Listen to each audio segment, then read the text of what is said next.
The City Vent. The City Vent. The City Vent. You're listening to The City Vent. It's the City Vent. The City Vent. You are listening to The City Vent.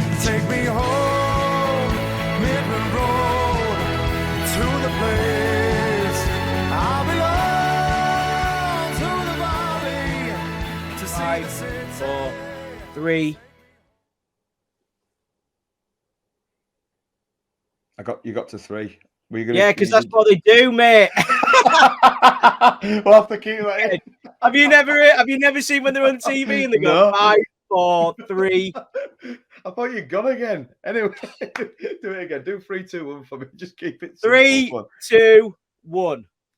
Hello, everybody, and welcome to episode 2 of the City Vent. Thank you for joining us. My name's Adam Williams, and I'm with my co-host Chris, otherwise known as Dizzy Up the Guy. So, hello, Chris. How are you doing? I'm all right, mate. How are you doing? Good. It's been a crazy week, isn't it? It's been a crazy week and an exciting week for us as well, which we'll go into in a little bit, and good on recruitment and other bits and bobs. So just before we do get started, I just want to introduce the show. You can call that bit out. So it's going to be split over 2 parts today. The first part is going to be just the normal bits and bobs that we're going to go through. So we're going to speak about recruitment, including the lad that went over to Brighton, so Sahil Bashir from our academy. We're going to speak about the incoming, so Cian Harriott and Colin Doyle, and also speak a little bit about Levi Sutton signing the contract as well. We'll then do the quiz. That went down pretty well. Not for Chris, but for everybody else. They quite like that one, so I think we'll do that one again. And we're going to speak a little bit about the stadium atmosphere. So the lads that moved into the northwest corner, do we think that's working? Is it here to stay? And what are those guys' plans for the season? And also, if we've got any time left, we'll look at some predictions for the new teams coming up from the National League into League Two. But before we get started, I think Chris wants to thank a couple of people before we begin. Yeah, I just want to thank, we've finally got our jingle sorted out. Big message out to Good Citizens, Tom Nova. Thank you very much for letting us use that song. I think it sounds all right. Finally got a jingle. I mean, it's only our second episode, I suppose, but still, we've got our jingle sorted out. And I guess as well, just a big thank you to all City fans as well, because we weren't sure how this was going to work last week. We decided to just go for it on the pilot episode. And yeah, it's been really nice, and we've had a lot of good responses, and I hope you guys are going to enjoy it, and we're here to stay and as long as you want us, really. So yeah, thanks everyone for that. Yeah, just to touch on that, it has been really positive and actually quite touching in a way as well. Like everybody has been, so welcoming of it, and I think people have wanted this kind of thing for quite some time now. So we're happy that we seem to be doing the right thing, and hopefully over the weeks it will improve. Hopefully my sound quality is better this week. So another shout out, just thank you for the chap that sent me the microphone in the post, because last week when we were listening back, it wasn't great, but you could still hear what we were saying. But hopefully this week is going to be a little bit clearer. So getting into today's pod then, the first thing that we're looking to talk about is the recruitment. So there was some big news that went a little bit under the radar of Brighton signing one of our youngsters, Sahil Bashir, from the academy, from a reported 250,000. Don't know if that's right or wrong. 16-year-old. Tell me what you know about him, Chris. Not a right lot, and I don't think anybody really does, do they? So it's come out of the blue. Apparently the clubs have known about this for a few months. It's been agreed for a long time, but absolutely nothing. The only thing I've managed to find about him was that he scored 5 goals in a game for I think it was the under-18s. So I mean, 250 grand into the coffers. That's going to be interesting where that's spent. Hopefully that'll be spent on the transfer budget for the season. Sounds like to me it's a very similar deal to what Ollie McBurney when he went to Swansea. So if he's good and hopefully he has a good career, then that could be more money coming to the club. I mean, we got, what was it, reported around about £2 million for McBurney. So if that creates a bit of money, especially after what I was saying last week about, we don't have many youngsters. I mean, I know there's a lot of players that have gone to, your Man United, but, there's the potential there that they might not quite make it. But with this deal, it does sound like Brighton have got a lot of, that they're spending a lot of money on him. So they've obviously got big ambitions for him.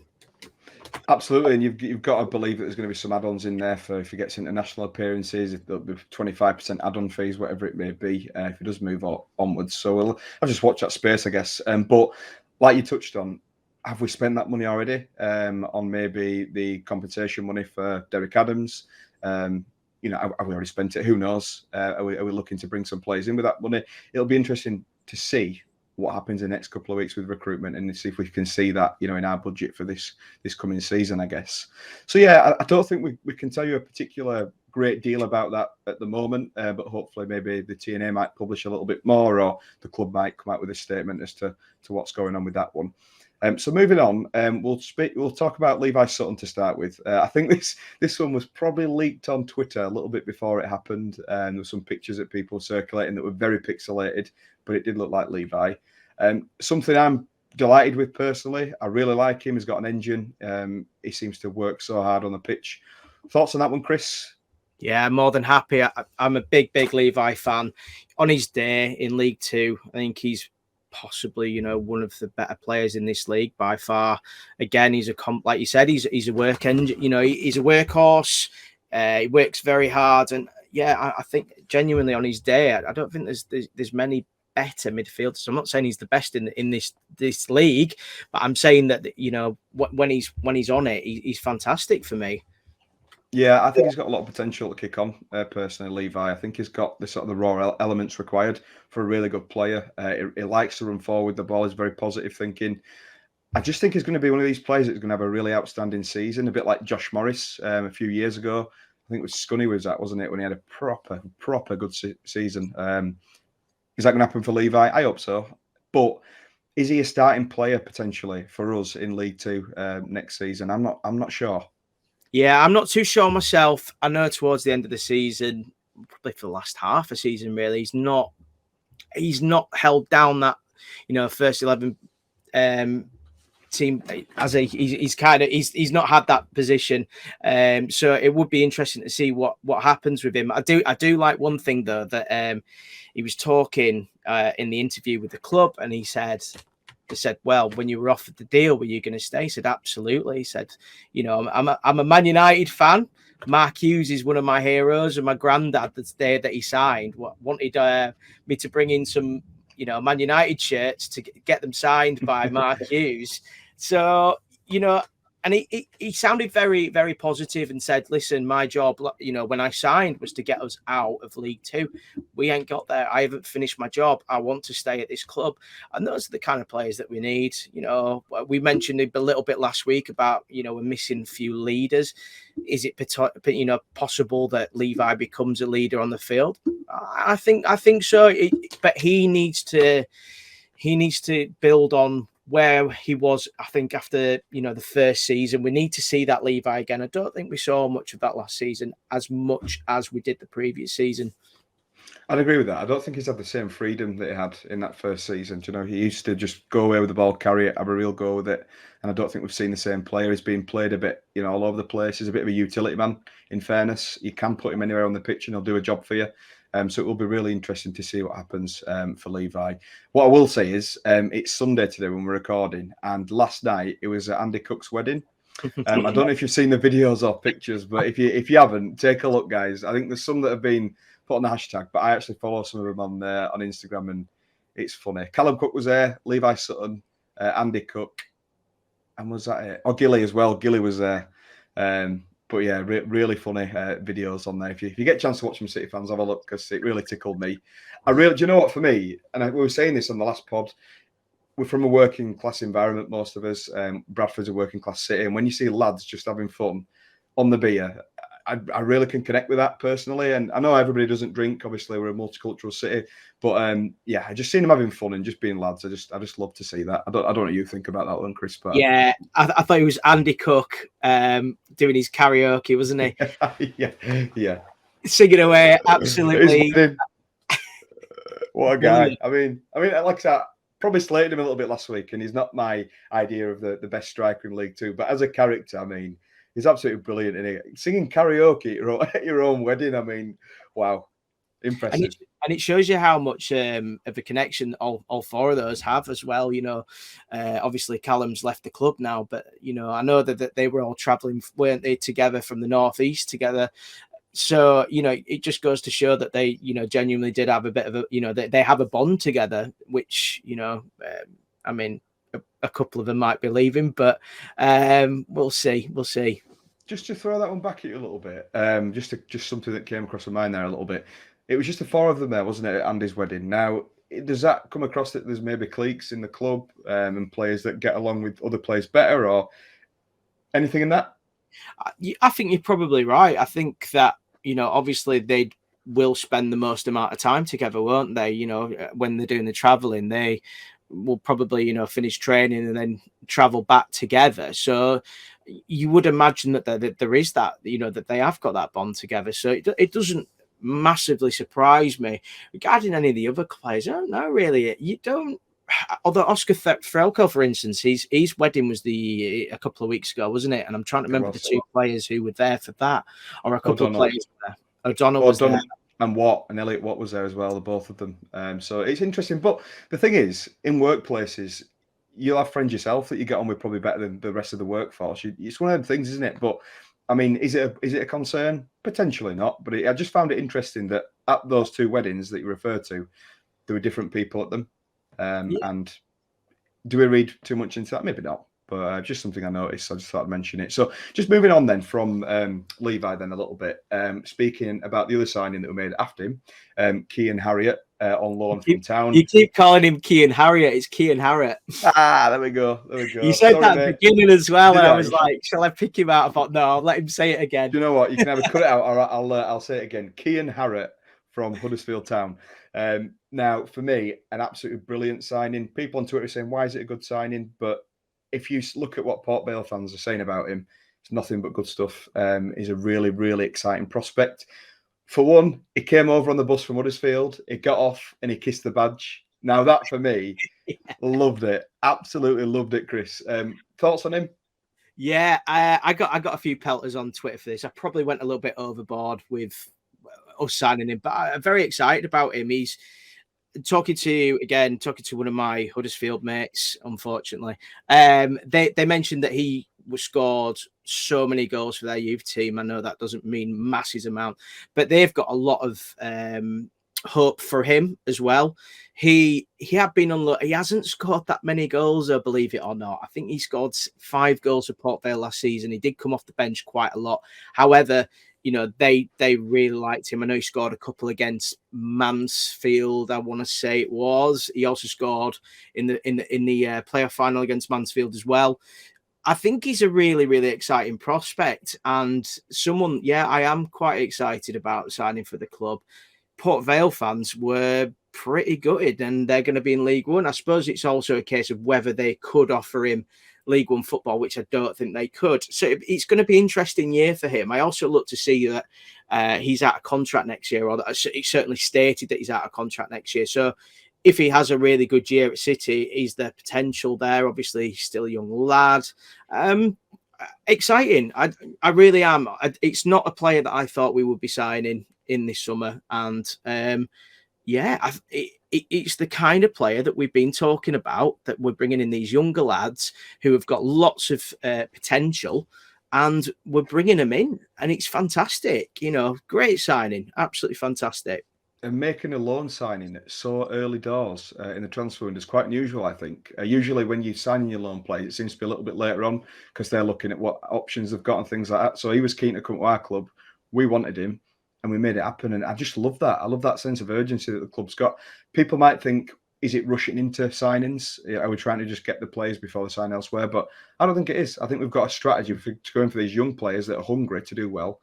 And we're getting the ones that we want. And for me, next season, I'm going to say it on here, he's going to score 20 plus goals in League Two for me next season. I'm going to make that prediction. I really am.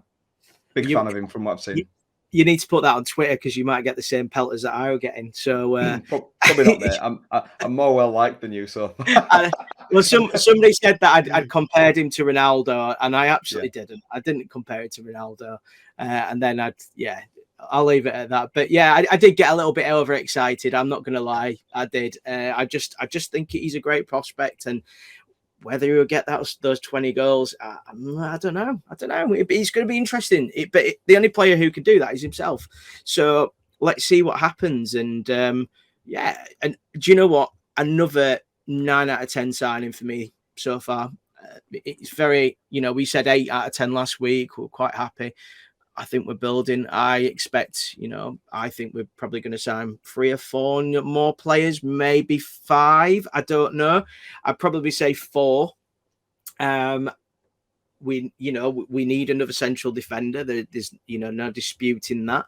We need maybe another midfielder. Definitely 2 strikers, I think, maybe. However, I'll tell you one position that we don't need anymore, Adam. And that's goalkeeper. Well, because yes, drum roll for this one. Colin Doyle has come home, and I'm absolutely delighted about this because he never wanted to go in the first place. We didn't want him to go in the first place. His missus didn't want him to go in the first place. His kids didn't want him to go in the first place. He's back where he belongs, and you might say, well, he doesn't really belong here, but he does to me. It was part of a really successful team. He really bought into Bradford as a city and what it means to be a Bradford City player. And do you know what? He was a really good goalkeeper as well. He's been slated a bit as Doyle, and we mentioned this on the last podcast. A lot of people were saying like he wasn't good enough and things like that, but he was. He was a really, really strong, and he was a leader as well. He's a really strong character and a leader. And for me, he's played internationally. I don't know if you've seen the clips that the clubs released, but he played against Mbappe for Ireland. Yeah. I mean, come on. So we've brought this keeper in from Southampton with a role model like Doyle behind you. It's going to be good, isn't it? He's going to be a really good character and a good leader for them to have. He's played everywhere. He's played in the Championship, Premier League. I think. Did he play Premier League for Birmingham? If he maybe might come off the bench. Might have been second fiddle a little bit, but internationally, he's played against some of the best players in the world. So he's the man that you want, I think, in that position. I know some people were saying, why didn't we keep Richard O'Donnell in place if we were going to do a similar thing? But I don't know. Is it apples and apples you're comparing? I'm not quite sure. I think that international experience that Colin's had is a little bit more for me in that role. And I think Richard probably wants to play a little bit more maybe before he does that. I don't know what you think about that. I'll pass it over to you now. Yeah, I can't disagree with you about, Colin Doyle. He lives in Bingers. He loves the club, and he's talked openly. His wife's talked openly about how gutted they were that they had to leave the club. He looks absolutely elated, doesn't he? When you watch him in his, in the interview, he just looks like, he's home, he's happy, his kids are happy. I know, was it his wife put that message about his son and how desperate she was for, dad to come home, and he'd made a promise. But it's also the fact that he's got, he's got that role as well as goalkeeper coach. Obviously, we've changed our goalkeeper coach. I want to say that he's been here for a few years. I can't remember his name, and I apologise for that. John Vaughan, maybe? John Vaughan. Yes, you're right. It is John Vaughan. Yeah.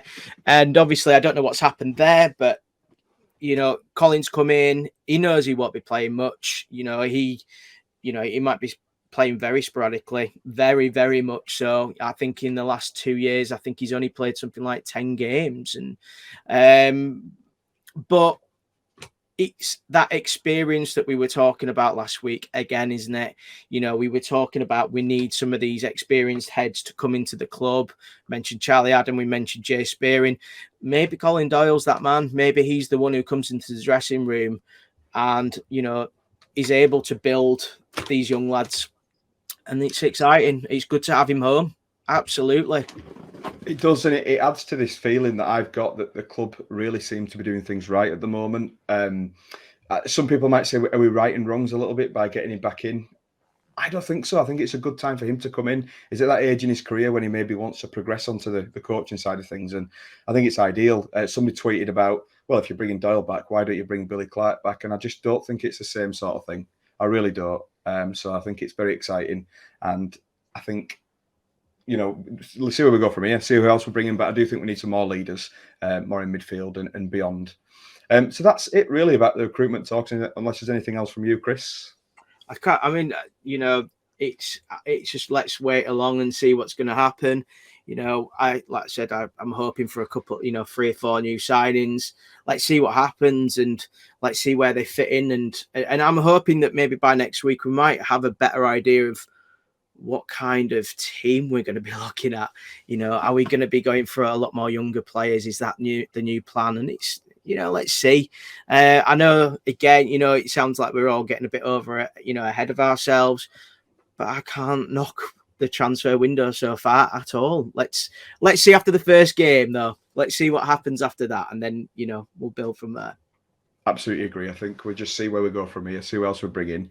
I think, like you said, 4 or 5 more, probably about right. But I do think we needed definitely a central midfielder. I think Watt's gone, personally. I think that's a really key position, somebody really solid, a really solid centre-back. Just that core in your team, that spine.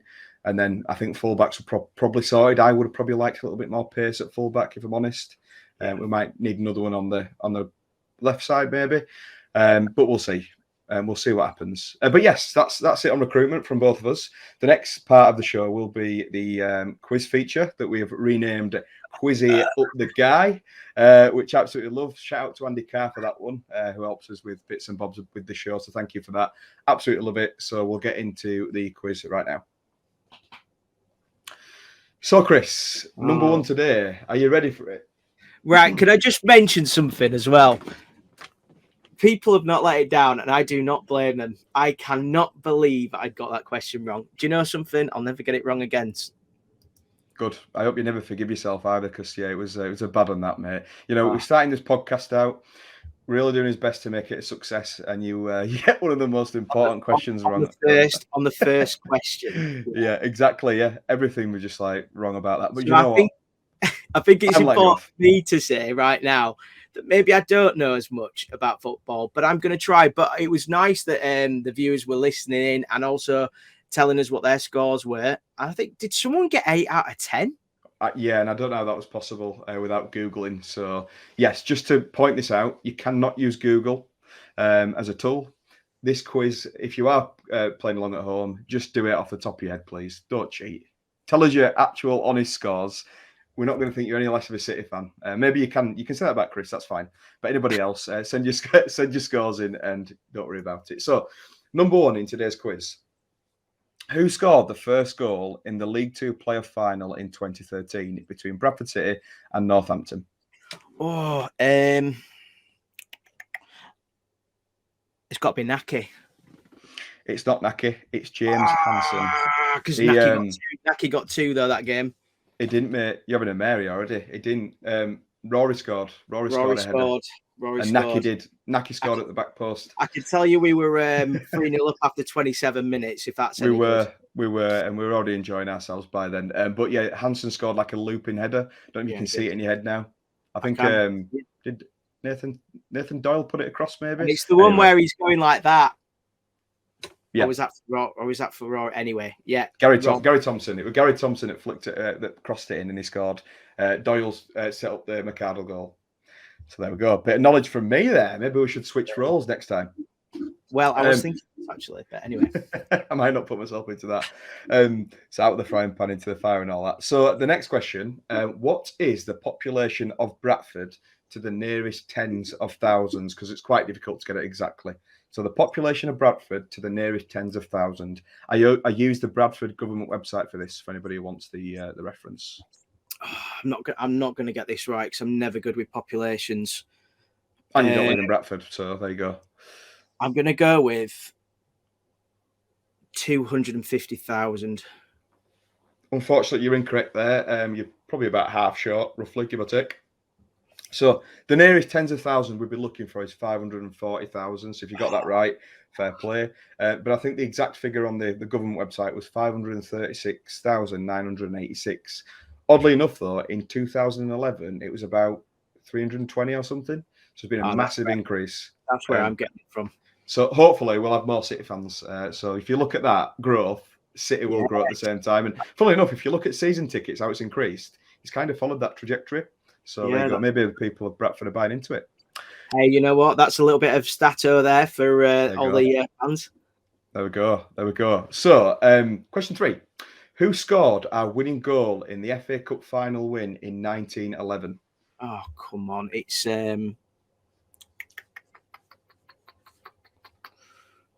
what's his name? It wasn't, but I'm going to guess it anyway. Pretty sure it wasn't Harry Potter, but I can't. It wasn't, but he did play for Bradford City. The answer is Jimmy Spears. And again, it should be something you know as a City fan. Yeah. I'm sure people are sat at home shaking their head saying, this guy, get him off. Get him off the field, Campbell. Get him walking. So, unfortunately, I wasn't there that day. You weren't born, even though you look like you might have been, but you weren't, just to confirm to people that are listening and watching along. So, the next question, number 4. Who did we famously sign Colin Doyle from for a fee of £1 in 2016? So, who did we famously sign Colin Doyle from Blackpool for a fee of £1 in 2016? Yes, it is Blackpool. Good answer. So, that's 1 out of 4 so far? That's 1. The build. I'm coming back. Okay. So, which Bradford singer had a hit with "Don't Go Breaking My Heart" with Elton John in 1976? I'll read that out again while Chris is shaking his head because he hasn't got a clue. Which Bradford singer had a hit with "Don't Go Breaking My Heart" with Elton John in 1976? He's Googling it. I can see it in his glasses reflection. Hands there. Go on. Kiki D. It is Kiki D. Well done. Do you know what? We might need a bit of VAR here, guys, because I think he might have Googled that one. But you know what? We'll let him have it. 2 out of 5. 2 out of 5. It just came to me. Kiki D, of course. Kiki D. Don't go breaking my heart. There we go. I'm not singing again. So number 6. This is an interesting one. Who scored Bradford's last competitive goal this season? And you get a bonus point if you can tell me the game and the team we played. Say that one again. Sorry. Apologise. Say that again. Hands here. Who scored Bradford's last competitive goal this season? Competitive goal. I can't even remember who we played on last game of the season. It's gone. It has gone. And it's in the past. But have a go. Who do you think? Jeez, who was it? Who was the last game? I can't even think who the last game was. I genuinely can't. Have a guess out of 23 teams. Just tell me. I just can't. I'm going to count you down. Tell me the player first of all. 5, 4, 3, 2, 1. Andy Cook, and it's not Andy Cook. I can't even think. My brain is gone. I cannot even remember the last game. So the last game of the season was Carlisle at home. Oh yes. And the scorer was Jamie Walker. Yes. And they got that ovation, didn't he, as well, which famously. Yeah, because I wasn't there. It was the only home game I wasn't there because it was my sister's birthday, and I had to go do something for her. Ridiculous. Well, I'd say don't worry, but do, because you're 2 out of 6 at the minute, and we're on the 7th question. So worry. You're going to get some numbers again, mate. Honestly, just could not think. So number 7, you might know this one. Chris Waddle had a short-lived but memorable career at Bradford City, but who did he sign from? Who did he sign from? It was a Scottish club, and it was Falkirk. It was Falkirk. That's a very good answer. I wasn't expecting you to get that one, so well done. Very good Bradford City knowledge there. So that's 3 out of 7 at the moment. Number 8. If you don't get this, I'm not going to be happy with you. Oh, God.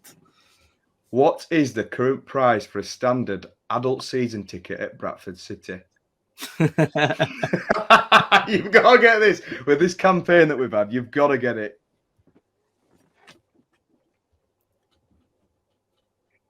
5, 4, 3, 2, 220. 220. It's wrong again, guys. I can't remember. I've got it on direct debit. This is a standard one as well. Standard adults ticket at Bradford City is £198 this season. You'll have to tell Ryan about that because he obviously hasn't been advertising it enough because I haven't even looked at how much it is. I've just put it on the direct debit. I'm not even embarrassed about that one. I just don't know. I would be because it's been all over Twitter, all over Facebook, like for the last months and months. But there we go. Don't worry about it. It's already bought. There we go. So you pay no attention. £198, which is one of the cheapest in the Football League, and it's very, very good value for money. So just shout out to the club for keeping the prices very, very good for us fans. So 3 out of 8 so far. Number 9. God, we've still got 2 left. What colour was the car Stuart McCall fell from in the promotion celebrations in 1999? So just while Chris was mourning there, the year was 1999. And it was, what colour was the car that Stuart fell off? It was either one of 2.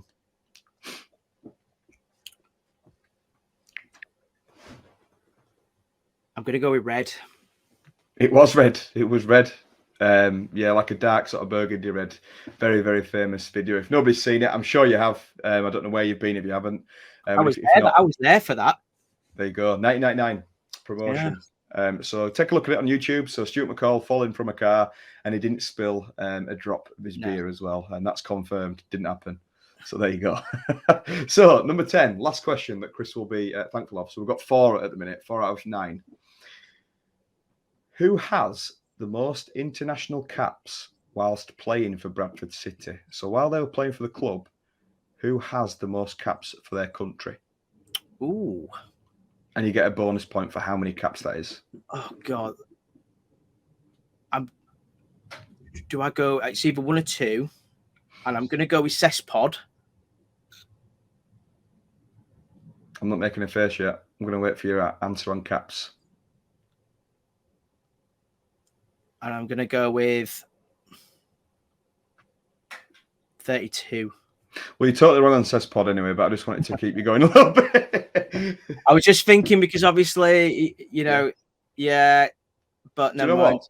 This surprised me a little bit. It's Omar Daly, and he got 54 caps for Jamaica whilst playing for Bradford City. So there you go. I was impressed with that. I wasn't expecting it. But I think some people might get that because if you were following City around the time, you'll know that it was, on international duty quite a lot with Donovan as well. So, yeah, Omar Daly, and he had 54 caps. So that's our quiz done for today. I did want to go with Donovan, but then I thought no, because I think, I mentioned it last week. I thought there's no way you're going to mention it this week. But yeah, I thought Cesspod. I thought you might have done, but never mind. Well, don't worry, mate. 4 out of 10. I'd take an improvement on last week, but it wasn't. You got less. and I think they're actually quite easy questions as well. But there we go. Yeah, you do because you've got the answers. I have got the answers, but this is never going to be a roles reverse because I couldn't cope with it. So anyway, thank you for those that have played along with Quiz Up the Guy this week, and I hope you've done better than Chris. And feel free to give him much abuse on Twitter. Lots of abuse on Twitter, please, guys. So yeah, the next part of the show is just looking at some predictions for the teams that are coming up from the National League to League 2 next season. So we've got Stockport County and we've got Grimsby Town. So just between me and Chris, we're going to give you a prediction of where we think they're going to finish next season, how we think they're going to do. I'll start with you, Chris, and then you can fire it back to me. So Stockport and Grimsby. Stockport I believe will be in the top 7. I really do. And Grimsby, I think, will be about 14th. Interesting. I was really looking forward to hopefully Solihull coming up, and I think I was in a minority there because Grimsby is a decent away day, but I've got some friends that live in Solihull, so a little bit gutted for him. And that striker is massive. And I really wanted to see him play in the Football League next season. We might still see him, but I really wanted to see him just so we could look and think, wow. Kai Woodlin, he was linked with pretty much every club, including Man City at one point. Because he's like Trevor Francis. Yeah.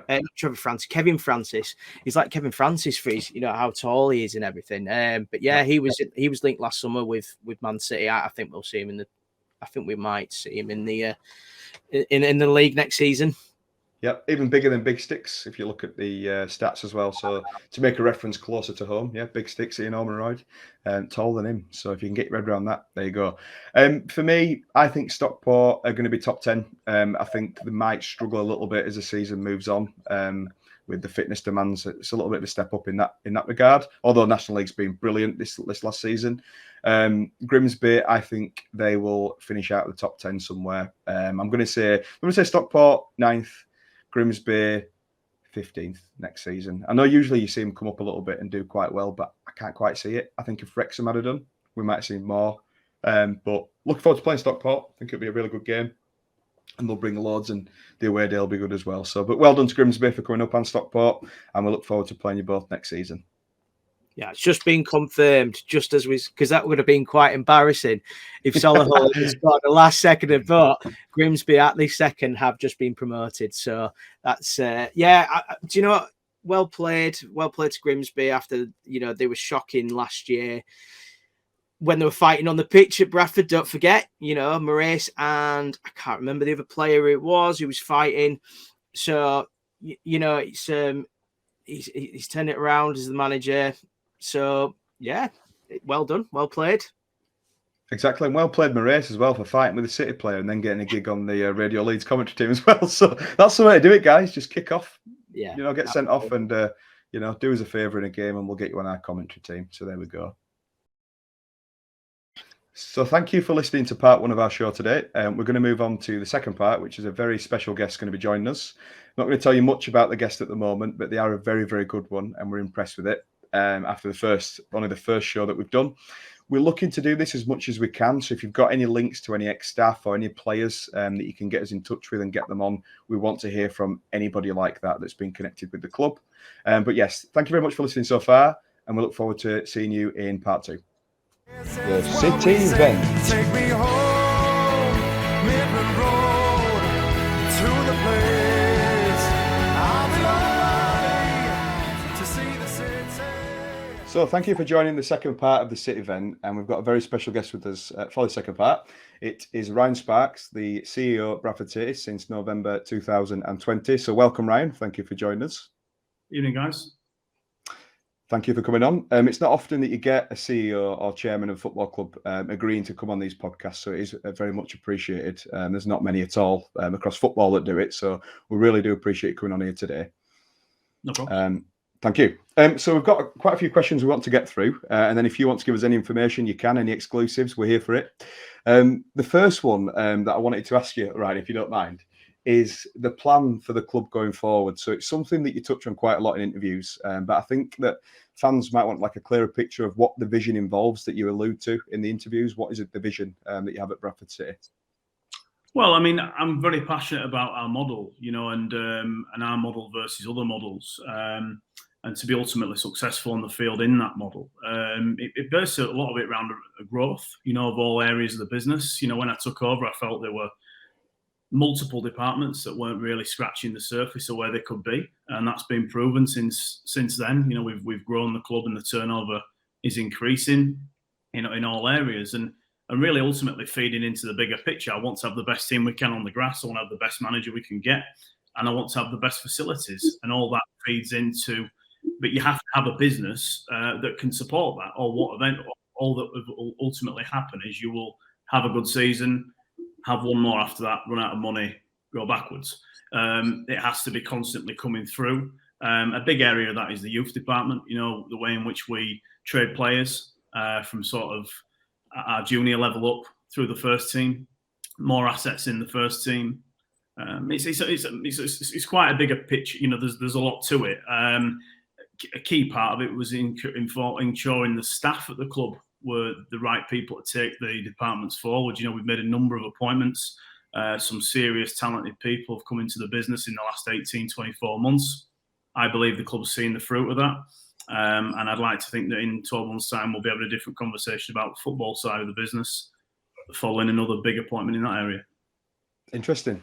So in regards to that, just sort of asking you a question on top of that, youth seems to be a big focus at Bradford City. So to me, looking at the recruitment that's been done so far, so early on, a lot of the players are very young. So is this a new Bradford City looking at young players? I mean, I don't know how much you can answer on that, but I just thought I'd ask you that one.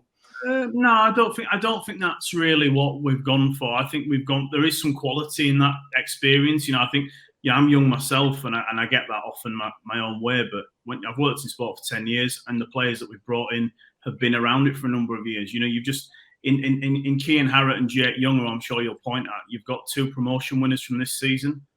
No one's concerned about how old they are. However, what I will say is the average age of the squad will still be, mid-20s up, I would imagine. We haven't done yet. We're not done.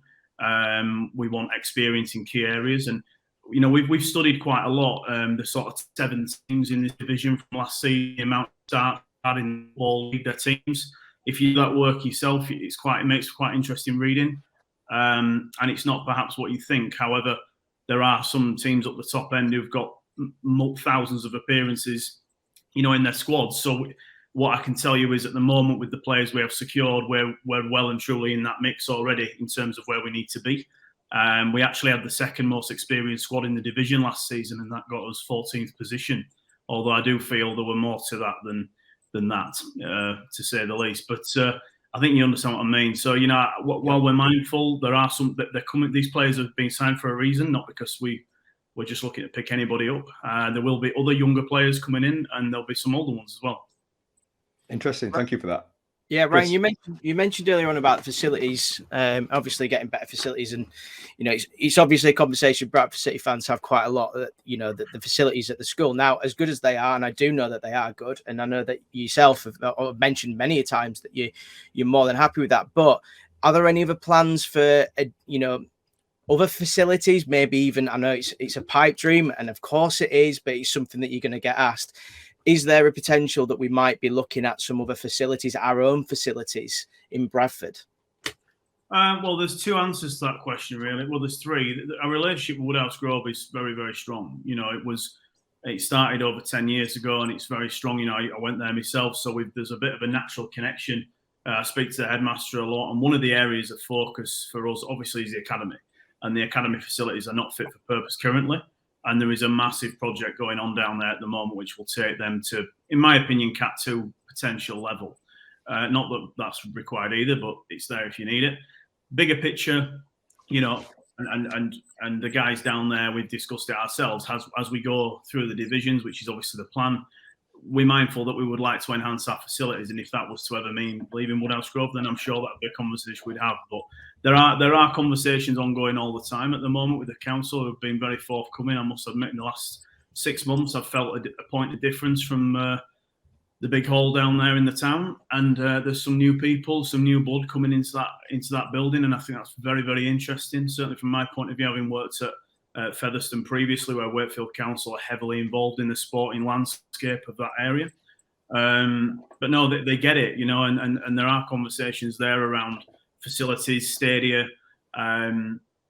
where we need to be seen. You know, I asked a simple question: what is the strategy for professional sport in Bradford? I asked that question to the council. I have an answer for that, which I didn't have at the start. And you know, they obviously see us as a big asset. So no, I think it's early days to be saying, are we building anything? It would be wrong of me to say that, you know, in my role, I'm constantly looking at every element we can improve all the time, big and small, and that is a big one. But, you know, certainly my team, since we've been in charge, I think we've enhanced Valley Parade massively in various areas in and out. It was a bit of a dump, to be honest with you, if we're being blunt about it. We take a lot of pride in it, and it's certainly something we won't hold back on either, you know. Yeah, again, you mentioned about the ground, as obviously the the lease is coming up in the next, is it 3 to 4 years? 5. Is 5 years. So it's, I mean, it's still quite a way away yet, but are we looking at extending that? Are we looking at potentially being able to purchase the ground? I know that you've been talking to Gordon Gibb, you've got quite a good relationship with him. So is the outlook positive for Valley Parade, is what I guess I'm trying to say? Yeah, I mean, I think it is. It's undoubtedly positive. It's a big part of us, and I think it always will be. Look, it's very early to start talking about where we see the stadium lease agreement. That's extremely confidential, you know what I mean? And the conversations between myself and Stefan are ongoing about that. And you know, I talk to Gordon fairly regularly, to be honest, and I have had chats with him about it. But it's a long way away. But again, please don't think it's off the radar. It very much is on the radar, as is most things, yeah. It's fine. So the next question that we've got is, so looking at the youth players, very successful this season. They've done very well winning the league. So youth players offered contracts. I'm sure that has happened. When will we know who those players are, and how many of those players have we offered contracts to?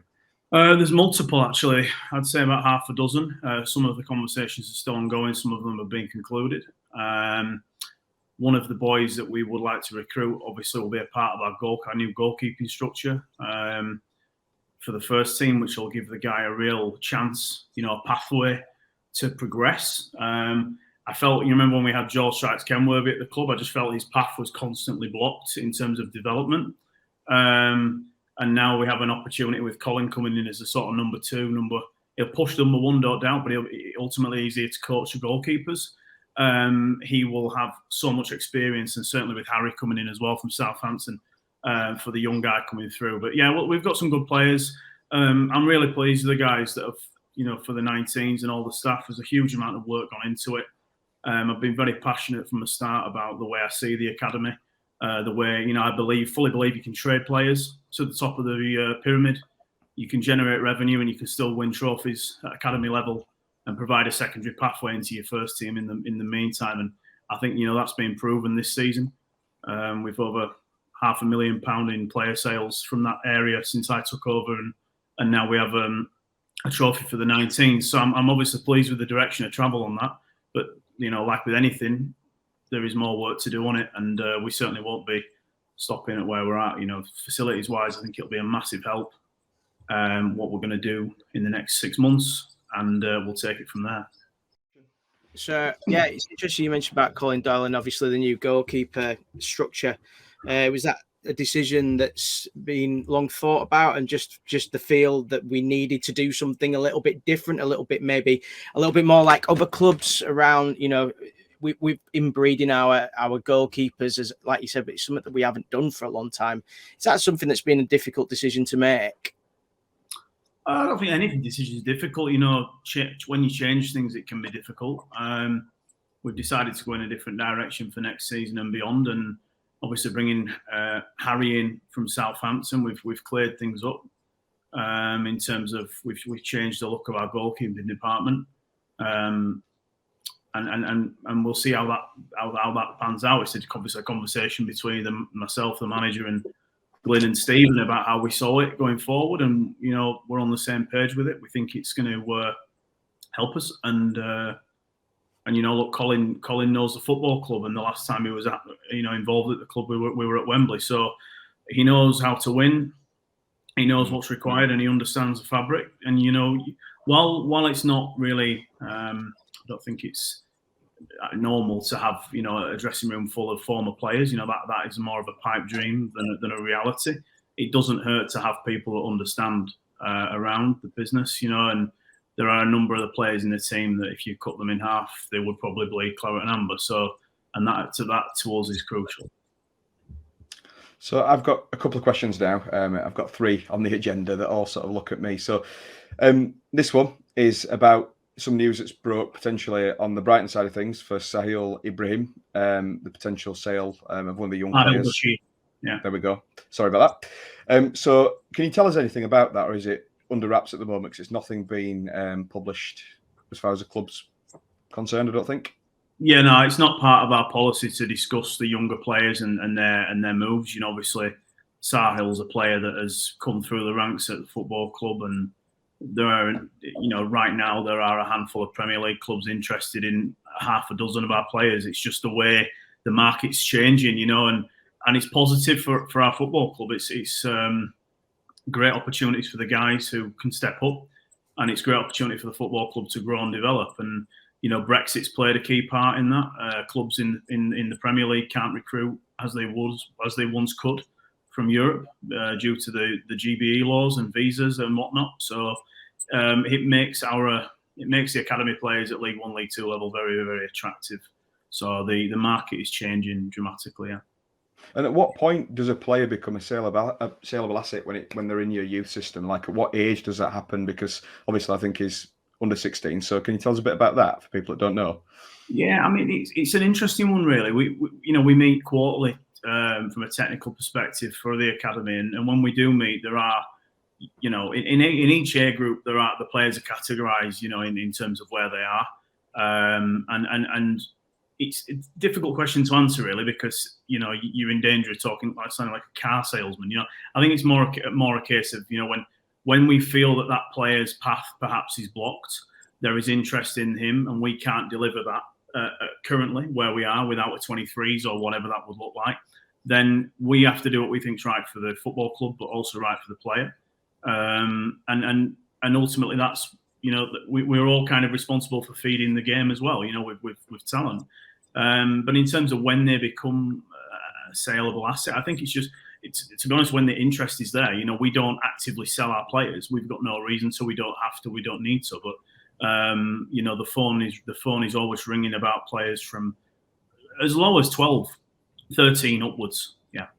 So maybe I need to reword the question. Sorry. I mean, in regards to like, when do they sign a contract at sort of certain ages with Bradford? So when like 12, 13, 14, and then if they're a Bradford player, that's when they can command a fee. Is that right? Yeah, essentially. Yeah. You know, once it's through the EPP rules. So however long the player has been with the club is a factor. But equally, it can be it is a case of what the value of that player is, and like any market, like a housing market, like fuel markets, it's on demand and it's on what the prices are elsewhere. So, but yeah, I mean, I don't think we've never stopped a player from progressing should they have wanted to. You know, and we've got very good relationships with the Premier League clubs. Brilliant. Next question. So any other recruitment news that you can share with us? So maybe not looking at specifics, but are we expecting any new signings and contracts maybe next week or the week after?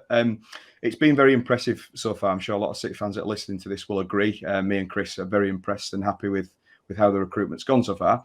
But are we planning on getting any more done and through the door before we go on the trip to Alicante? And again, this is another question for you, so there's quite a lot to answer there. But when will the dates be released for that? And Chris will ask you a question about Alicante as well, I'm sure, after. Yeah, undoubtedly there'll be more recruitment before then, in and out, I would imagine. That's certainly the plan. Certain deals take longer than others.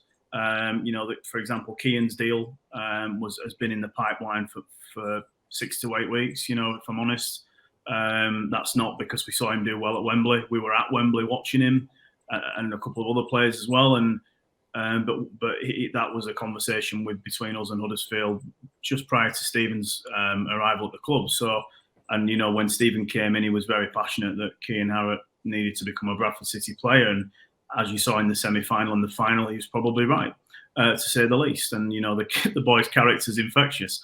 So, no, there'll definitely be more recruitment. Some of it is done. Some of it is close. Some of it isn't. There are certain days where you make huge strides and there are certain days where you have some setbacks. And there are many factors, you know, involved in that. So, yeah, certainly more people coming in. You know, our plan is to have the squad ultimately built as far as possible by the pre-season camp, which I believe is the first week or the second week in July. I'll also check that. But yeah, that's when we're going. So we'd like to think just after the Park Avenue game. But again, it's like anything. The guys will start on the 23rd of June. They'll assess things. They'll look at what we've got. And I'm sure they'll feed back to me and Stephen as to where we may need to sharpen our pencil or tighten a few bolts and whatever. And when you say we're going, I just want to ask this for a City event exclusive. Does that mean we, as in us that are here today, Ryan, are we invited along for the co-commentary team? Or you're more than welcome to go. I'm not sure what you if you really want. Yeah, well, you've heard that. No one else will. You'll be paying, but we're welcome, Chris. That's enough. So welcome to join Alicante. Just on that point, I mean, it's obviously we're laughing and joke about it, but are fans welcome to travel across? Is there going to be any idea of any games happening over there? Is it just a training camp? It's a little bit early to say. We hope. I'd like to think we can have some kind of open training session. We probably won't be playing because we're due to play a home game when we get back. So there's no real reason to have a match in the middle. It would just affect the friendly and put load on players that could ultimately cost us. So I think there's an opportunity. You know, Mark and Glyn were very passionate about it when they came in about getting away overseas, freshen things up. Big for morale, I think. Big for a relatively new look squad to gel away from the UK for a little while, and then when we get back, just continue with the process. A very short pre-season, to be fair, boys. You know, you're looking at it now and you're thinking, by the time we've started, I mean, it sounds ridiculous. We're only 2 or 3 weeks from the start of pre-season now, and 3 to 4 weeks after that, we're going to be thinking about game 1. So it's going to come thick and fast. And if I'm honest, you know, I'm ready for it. Yeah, it just sounds quite exciting. And like you're right. I mean, obviously this season we've had to, start really early. It just feels like, we've only just seen Grimsby go up, and all of a sudden, for them as well, they're only going to have a few weeks. I just want to go on to Stefan really. And, he does get a lot of criticism from fans because obviously he doesn't talk much, but again, Ryan, that's why he pays you, so that you could be the spokesman. But obviously we talk about WAGMI, and, there was the rejection of the deal. A lot of fans were quite angry about it. However, if you read in the last couple of days, maybe it wasn't the worst idea. But do you feel that with Stefan, with the fact that he's had that bid come in, that there's a little bit more of a change in wanting to get more involved with the club? Now, I know that he's coming to the club, is it in the next month or so, but do you feel that he is still wanting to own the club and build us, take us forward?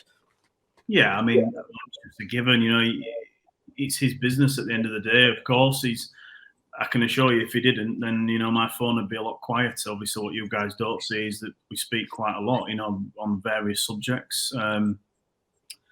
It's not, let's be straight, it's a very, very valuable football club to own. It's a football club that is, in my opinion, very well run. It doesn't make massive losses very often, if at all. It's extremely attractive to investors. There are numerous approaches for the football club. Not many of them get anywhere near because they even get past due diligence, or they don't even make offers. But there is always expressions of interest. I get a call every other week, every other month. What's the club? How much would the club be? So, but that doesn't mean that the owner's looking to sell it. I think if you look at where we are now, and Stefan's commitment to me is all I really need to do my job. It's there.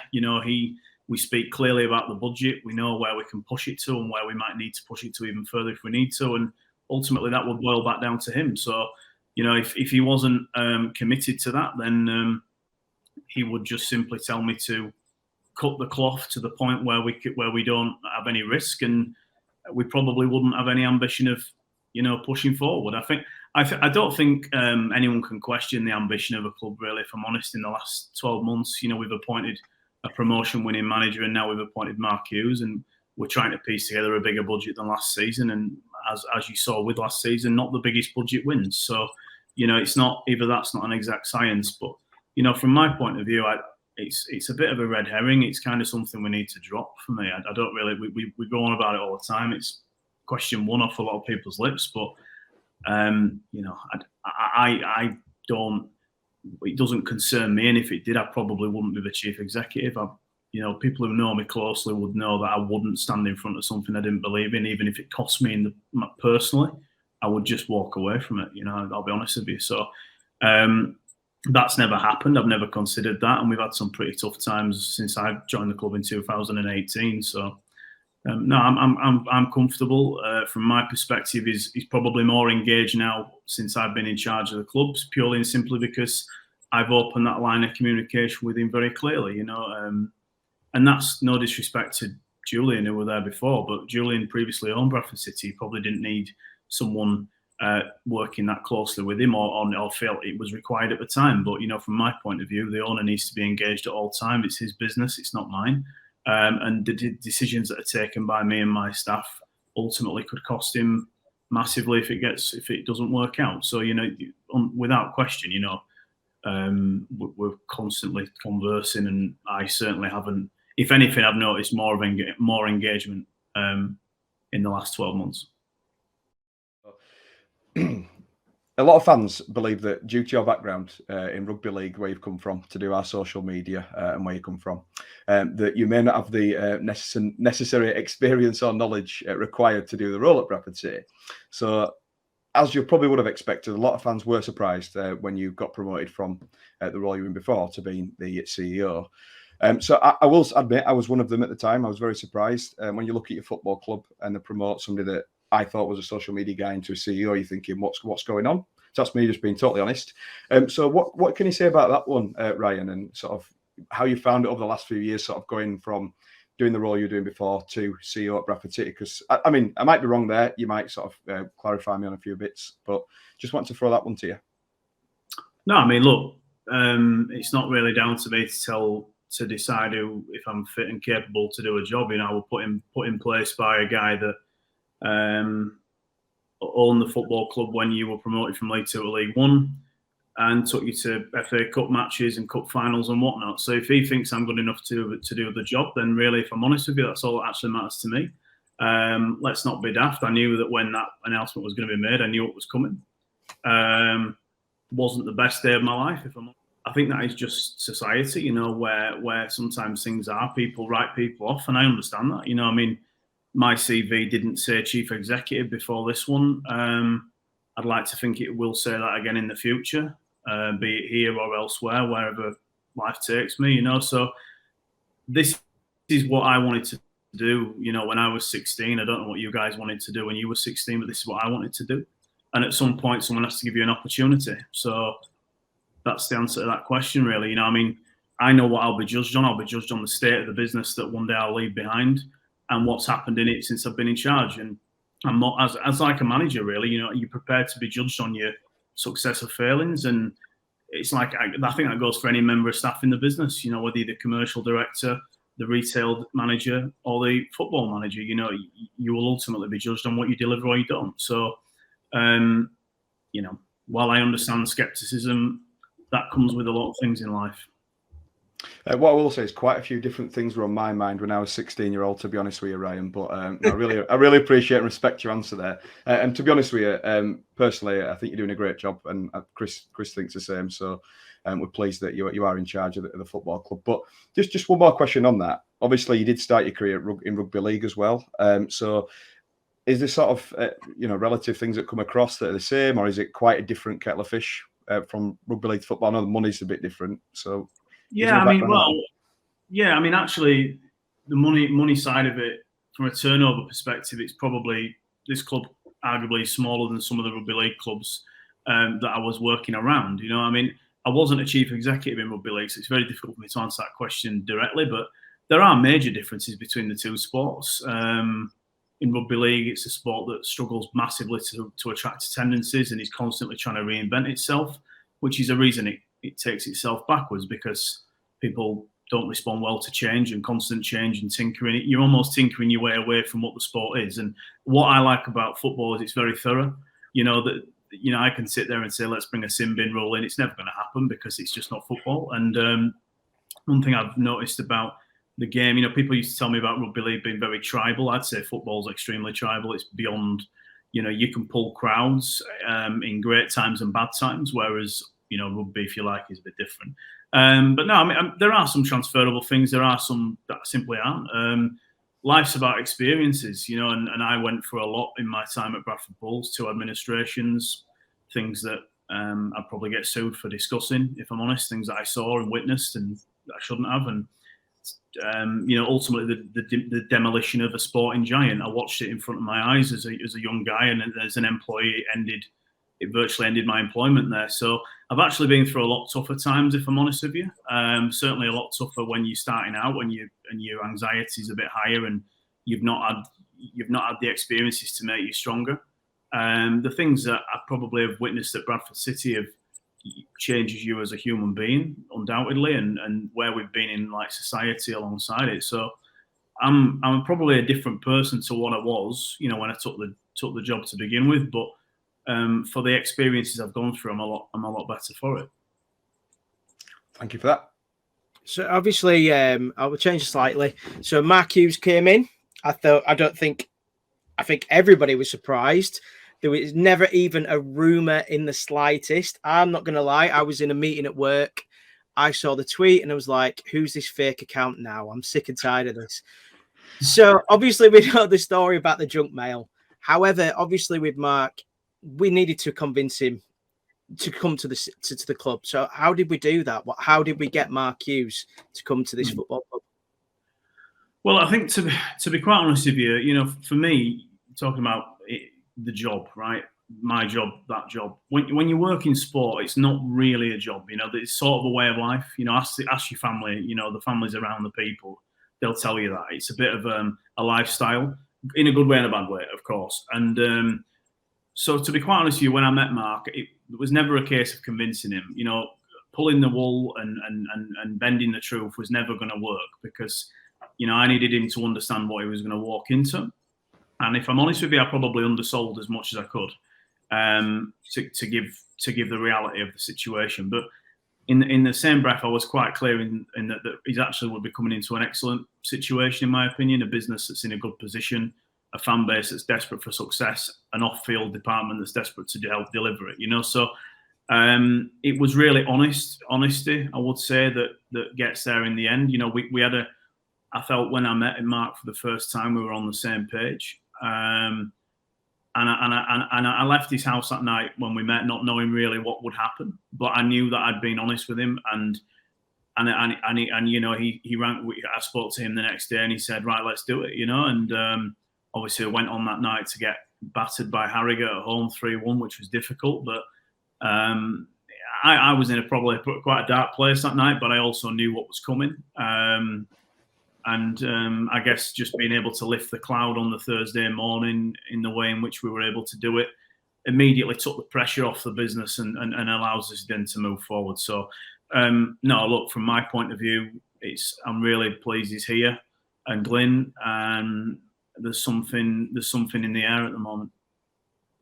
Interesting that you say you went to his house. I just wanted to pick up on that one. Is that something that usually happens when you're appointing managers? Because in my head, I feel like they come to the boardroom to discuss things. So was that special because it was Mark Hughes and you wanted to get to his house as soon as possible before he sort of took the email back? Or, I mean, what was the situation with that one?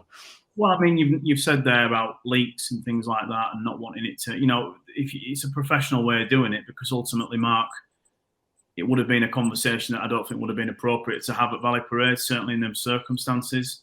Mark's comfortable in his own home, of course, and I get to meet the real Mark Hughes as well. So, that really, it's not a job interview, really. It was a strange one. You can probably appreciate the kind of conversation that we had. And I knew we were going to have that conversation the Friday before the Oldham game. So there was a lot of questions that I needed to ask, and probably some that he needed to ask too. But like I say, from the start, I felt I could see it, and I'm obviously pleased he decided to come and do the job. We've got the obviously we've just signed the deal with Macron. The club seem to be very excited about it. Very lucrative deal. When are we going to find out about the kits? Are we allowed to know yet, or is it going to be soon? Are we going to know anything? Yeah, I mean, we should be good for the middle of June. Initially we talked about June the 14th. That might slide by 24, 48 hours, anything up to a week. But I'd like to think we are going to be all right for the 14th. It's just the way the world is at the moment. Everything's just slow. We've got the kit starting to come through now. It's just the new store that's just a little bit behind where we wanted it to be. But no, we're excited about the deal. It's going to be good. The way we've been treated so far and the level of detail and respect they've shown the football club, for me, is fantastic. They've got Nottingham Forest, who are now in the Premier League. They've got teams everywhere. Grimsby are now back in League Two. And the sort of family that they have of clubs right through to the top of Syria and the Bundesliga, and yet they treat us in the same vein. It'll be very good for the football club, in my view. I think the kits will be extremely well received, and hopefully, anyway, certainly a lot of work gone into them, and I'm looking forward to seeing where that goes. But they're great. They're great for the football club. It's a long-term deal, and I think it'll benefit Bradford City for many, many years. Just on them kits, when you say June the 14th, or like the couple of days after it could be, is that going to be all of them? Because traditionally we've seen like one kit release and then the next one and the one after. Is that going to be the same sort of thing? Yeah, we like doing that. Yeah, I like that as well. And can you give us any kind of hint on anything about the kits or any, like the aways? Because obviously we've seen the track tops and the t-shirts that have been very well received. Real like the track top that Levi had on. Anything you can give us? Any little hints? Yeah, that stuff there is the training wear. The travel wear that the players have is very nice. That's fully bespoke, so that'll be claret and amber. I can confirm there'll be claret and amber on all three kits to some degree. My thoughts on that. I'm big on our colours, and I can't really understand why you won't carry them as far as you can when you're the only club in the country that wears them. Again, strong goalkeeper kit. There could be a fourth kit if you want to call it one. So no, there's a little bit there, but home kit. We all have our opinions on that. Obviously, before my time, the kit was traditionally white. Before I was born, well, sometime before I was born actually, and I thought it was very well received this year. highest selling Avex shirt in 5 seasons, which I thought was interesting. I'm a big fan of it personally. I thought it was a great kit. Unfortunately, it didn't count for a bit more. It won't be remembered for much in the end, but that's given us something that we can perhaps go back to again, I think, in the future. But we will be tradition. I think modern tradition is what I would say in terms of the look and feel. But classic, very classic kit, very strong kit. Is that all the way through then? So classic kit for the home, away, and third, or? I think we'll stick on home for that. Okay, mate, that's fine. I prompted you enough on that one. Prompted you enough. Last question. All I will say is, personally, I think the away kit will be a very different one for us, but carry primary colours. And the third kit, in my opinion, is actually extremely strong. A very strong kit, very wearable, and that's a big thing for Macron because obviously they're trying to sell lots of shirts and make lots of money for us. That's great. Right. So last question, Ryan, and for this bit, I think I'm going to ask everyone this question. So you walk into a restaurant and you find out it's a magic restaurant, okay? And they can serve every meal that you've ever eaten or ever want to eat. What you're having for your starter, what you're having for your main, and what you're having for dessert. Jesus. Well, it's a sticky toffee pudding for dessert every time. A main. I'm a Bradford boy, so we've got to stay on curry on the mains. But what curry? That makes the starter difficult, at that point. So probably, I don't know, man. We might have to skip the starter or just keep it. We'd have to stay Indian, I think. If we mix it up, it could be bad. I can't really. Ryan, sorry, we're going to have to push you on the curry. This is very important to Bradford. Oh yeah, what sort of curry? Yeah, I'm not a Vindaloo guy. I'm not going to pretend. I'm a Jalfrezi guy, so it's not a korma. You got to give me that. It's not a korma, but it's respectable. It's respectable. It's all right. It's mid-table, huh? Yeah, we'll take it. Just one last thing as well. We haven't paid Ryan to do this, but the way he's been sat the whole way through this event, the actual little hat's been perfectly positioned on your head. So you'll all notice that in the video. You look fantastic, mate, and it's great. It's great for our branding. So thank you very much. It could be on a t-shirt. I've been called a lot worse. So. No, it's good for us. So no, thank you. I just noticed it all the way through. I thought I'd mention it. Ryan, so Ryan, where would you rank our mascot currently out of all mascots? Top, the best mascot in the league by a mile. Wow, that surprises me. I quite like that. I quite like the boiler that I think did Walsall used to have a boiler running around the pitch. I'm sure I saw that. A hot point boiler. I thought was fantastic. The Scottish club as well, is it? Partick Thistle have like a big weird star thing as well. That's an we had a pit pony at my old club, Featherstone, a bit of a coal mining area. So firstly the pit pony, which was probably the best one I've ever seen. I'll be honest with you, that was outstanding. But Billy Bantam's, he's the one. He's the one. Just a shame what's on that suit, but we won't discuss that. That's fine. Just one more question I've got. Is about saying this. I have. Do you know what? How often is this going to happen? So Cian, how much of a bonus did he get for getting off that bus and kissing Badge? Town player do that. Wow. I mean, I think that just sums up Cian. He wouldn't have meant any offence to anyone at Huddersfield. He's a passionate boy. I mean, 3 days prior, he's at Wembley scoring, nearly a hat trick. If we're being honest with you, the way he handled that occasion was a massive tick box for us. That was why we went to see it, and he's a passionate boy. I mean.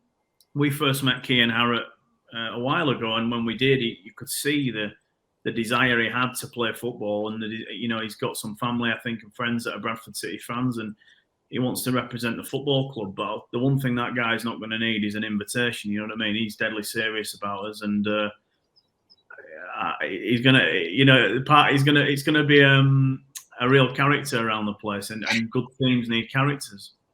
Absolutely, totally agree with that. Kez. Yeah. No, I don't. Like I say, I think the media guys threw it on him with the because we have an agreement, we have a partnership with First Bus, and they thought it'd be a nice touch. And then the rest of it, I'm sure, as far as I'm aware, it was improvised. So he did it off the cuff. But yeah, I don't know. It's funny, we were saying the other day, these sort of characters are going out of football a little bit. The comedians and the ones that are a bit silly, but Maybe Yeah, they're not. no, Maybe they're not. No, I think I must admit when I met when I met Keane for the first time, that came over. You know, he's very he's a very honest boy, and he's unique in the sense that he is what he is. You know, and again, the society we live in, it's not that players don't have character or they don't want to talk. You know, I see them closely. Sometimes players are concerned about, you know, the bigger picture all the time, and I understand that as well because they've got to protect their own careers. And I guess that it's a shame really because it's a world of social media we live in. You know, that they're very careful what they say, they're very careful how they act, they're very careful who they talk to. And so is Keane, but there's certainly an honesty about him, and he's got a very good attitude. You know, he's infectious, and he's like a rabbit in the hat. You know, we've got to keep him in the box, kind of thing. But Yeah. you know, I think if we were starting the season tomorrow morning, he would be happy with that. Can't wait to see him. Absolutely delighted. So just to, I think we shall sign off there. But just on behalf of myself and Chris at the City event, thank you very much for joining us, Ryan. We really appreciate your company. Cheers, boys. Thank you. Cheers. And hopefully we'll have you on again. The City event. Take me home, Midland Road, to the place